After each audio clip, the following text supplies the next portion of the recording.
All right, so get this. You think everyone's like popping champagne at the same time for New Year's Eve? Oh, absolutely not. When it Yeah. comes to New Year's Eve celebrations around the world, there's so much diversity. It's incredible, really. Yeah. It's not as simple as you think, right? I mean, geographically speaking. Not at all. The Oh, Line Islands, part of Kiribati and the Pacific Ocean, well, they're among the first to welcome the new year. oh, wow. So they're already partying while some people are still, finishing up their New Year's Eve dinner. Exactly. It really highlights how the whole concept of a new year is experienced differently across the globe. So let's get into some of those celebrations to the traditions themselves. What really stood out to you from all the research? Well, how much time do we have? There are so many fascinating customs. I know, right? Okay, let's start with one that really caught my eye.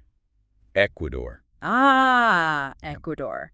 They've got this tradition where men dress up as widows. As widows. Yeah, they represent the widows of the past year, and they go around playfully demanding tolls from drivers. That's hilarious, like a playful way of saying goodbye to the old year. It's a way to laugh off the past year's troubles and look forward to the new one. I love it. Okay, what else? How about Argentina?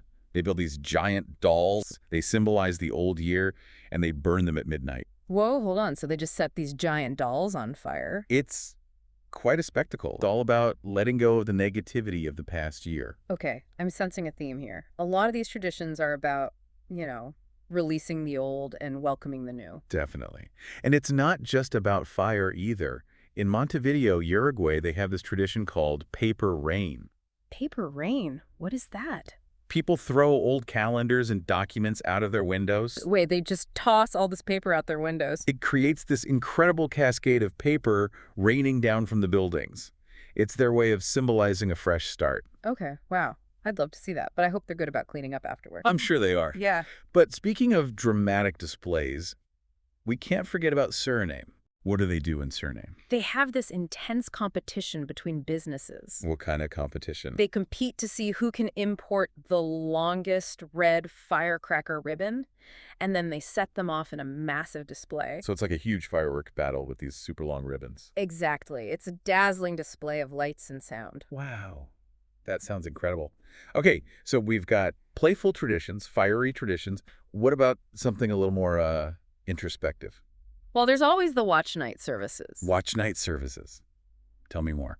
They're deeply rooted in many Christian denominations, particularly for Moravians, Methodists, and African American communities. So it's a religious service. Yeah, these services often extend past midnight. They're a time for reflection on the past year and prayers for a hopeful future. Sounds like a really powerful way to connect with your community and enter the new year with a sense of purpose. Absolutely. It's a more introspective way to mark the occasion. I like that.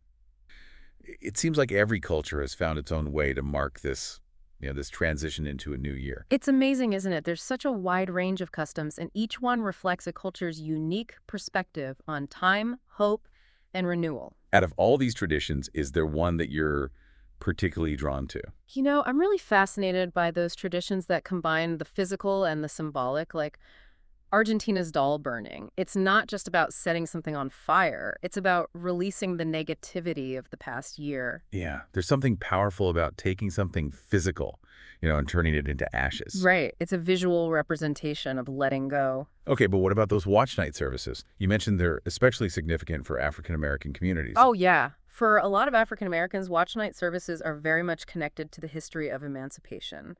On New Year's Eve in 1862, many enslaved people gathered, in churches and in homes, What were they doing? they were waiting for news of the Emancipation Proclamation. Wow, I hadn't thought about that connection. It makes you think, right? That must have been such an intense night.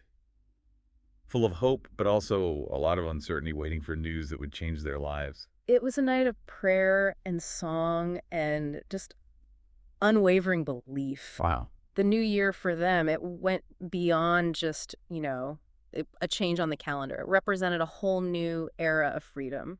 It's amazing how a holiday celebrated all over the world can hold such different meanings, for different communities. It makes those watch night services even more powerful knowing the history behind them. Exactly. It shows how traditions evolve over time. They take on new layers of meaning. Okay, so we've talked about letting go of the past and hope for the future, but we can't forget about good luck. Absolutely. A lot of New Year's traditions are all about attracting good fortune for the coming year. Right, like eating 12 grapes in Spain and Latin America. One grape for each month of the year. Wow. That's the idea. It's harder than it sounds, though, trying to swallow 12 grapes that quickly, especially while everyone's counting down to midnight. I can imagine it. Sounds a little chaotic, but fun. Oh, it's definitely fun. There's something really optimistic about starting the year with those wishes for each month. Okay, and what about in the Philippines, where people jump at midnight? Ah, yes.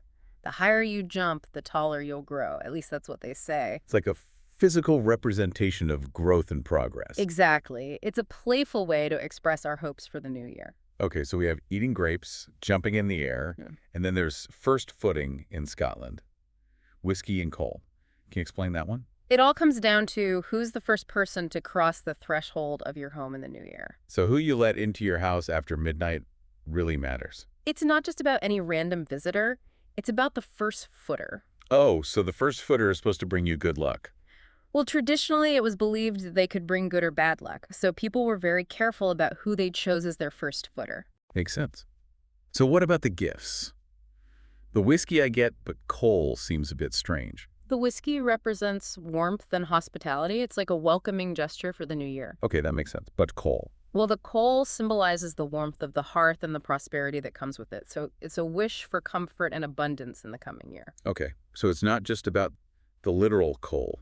It's about what it represents. Warmth, prosperity, good luck. It seems like all these traditions are about starting the new year on a positive note. You got it. Whether it's through elaborate rituals or simple gestures, these traditions reflect our hope for a positive future.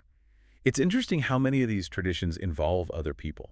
It's about community. It's about welcoming people into your home. That's a great observation. New Year's Eve is often about strengthening those social bonds, celebrating with loved ones, reinforcing that sense of belonging. So before we move on, I have to ask, have you ever tried any of these traditions yourself? Oh, I've definitely eaten my share of grapes at midnight. I even tried molybdenmancy once. You tried melting lead. Yeah, melting lead and then interpreting the shapes it makes in water. Wow.